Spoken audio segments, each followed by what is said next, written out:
My friend's vegan wife had gone through my suitcase and dumped my food, but my friend told me that I am not owed an apology because I was disrespectful, so I am ending our friendship. In November of last year, I visited a friend, Kevin, and stayed at his and his wife's houses. My friend's wife Karen is not a vegan for health reasons. She is the type that brings up their vegan status with every conversation, no matter how irrelevant it is to the topic, makes fun of people who eat meat or use things made with animal byproducts, accuses people of murder, etc.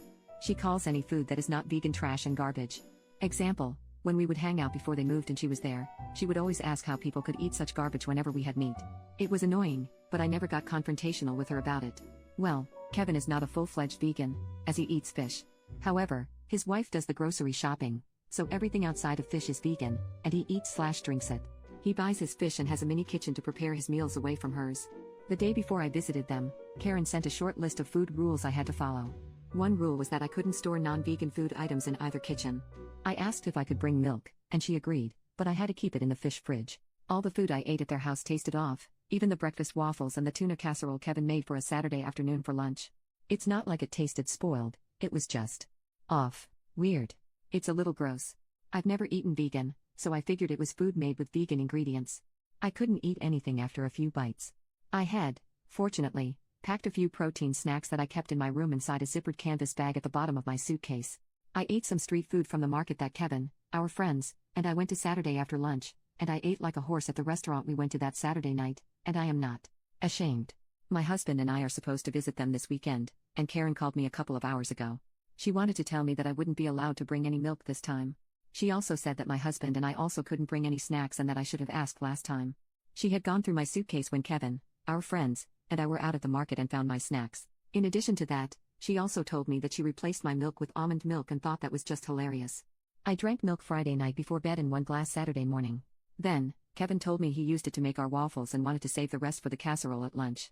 What happened was that after I poured my glass Saturday morning before breakfast, Karen dumped the rest of it out and replaced it with almond milk. Kevin knew it but didn't tell me. I never went to look for it because he said he wanted to save it. The waffles and casserole were made with almond milk. I was so mad that I knew I couldn't say anything nice. I told her I had another call coming in and hung up.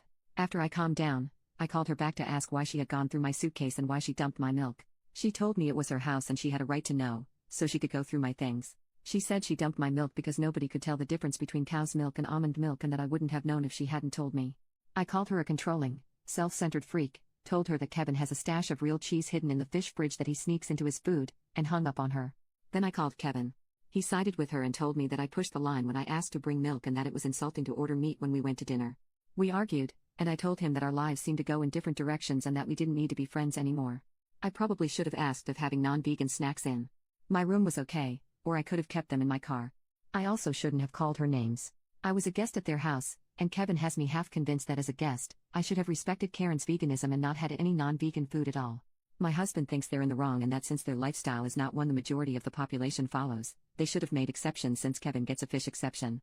He's also as pissed as I am that she went through my stuff, and he also pointed out that if I was allergic to almonds, I could have gotten very ill. He says I'm better off and thinks ending the friendship was reasonable. A few minutes ago, I got the "Hey, can we talk" text, and honestly, I don't know if I will respond. I'm just kind of done with it. Update: I wanted to clarify that Karen's bag in my suitcase contained emergency cash, a credit card, and snacks. It was hidden in my suitcase to keep it safe, not to hide food. I wasn't sneaking it in, but I did have protein bars in there just in case I had an issue with their food. Naughty me. I told Kevin yesterday I needed time to think and get back to him today. I contacted our friend group last night. After the group chat and talking with my friends that weekend, I learned some things. Long story short, out of our core group of 6, I'm the only one who kept up with Kevin. Those 2 friends accepted Kevin's invitation to go down that weekend because I was going. After I took the rest of the night to think about it and sleep on it, I realized that all of you were right about Kevin's complicity in switching the milk. I didn't pay as much attention as I should have because I was so focused on Karen switching the milk. I also realized he had never said anything in response to my telling him that Karen confessed to going through my stuff when I called him yesterday. He had changed the subject instead, talking about how it was rude to ask to bring milk. Anyway, I called Kevin on my lunch break today and ran down the list of issues: Karen going through my suitcase, him not telling me about the milk switch, Karen switching the milk to begin with after telling me I could bring it, and how what I eat is none of their business as long as I'm not contaminating their food. He told me he would only apologize for saying that it was rude to order non-vegan food at the restaurant. He said that since they had plenty of food in the house for me to eat, he didn't have to apologize for anything else. Karen had told him not to tell me about the milk switch because she was trying to prove that I couldn't tell the difference between vegan and non-vegan food. I told him that I could tell the difference since I didn't eat any of it except a few bites. He also said he would eventually tell me about it but forgot. I said that she could have just said no and I asked to bring milk instead of being a swampy butthole about it. He said that although he disagreed with Karen going through my things, I wasn't owed an apology because I broke the rules by sneaking meat into their house.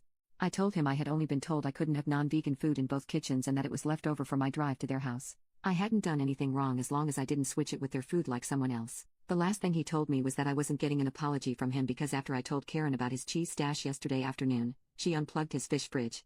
He didn't get home from work until late, and according to his Google search, all the refrigerated fish had to be thrown away. This is my fault. He said that we were even now. He didn't tell me about the milk switch, and I snitched about his cheese. I tried explaining that they weren't the same thing and that I wasn't responsible for what she did, but he didn't care and said he knew I wasn't allergic to nuts. I asked if he truly believed I didn't deserve any apologies from either of them, and he said yes. I told him that if he couldn't see what they did wrong and apologize, I couldn't help him and to give me a call when he got his balls back from his wife. He hung up on me.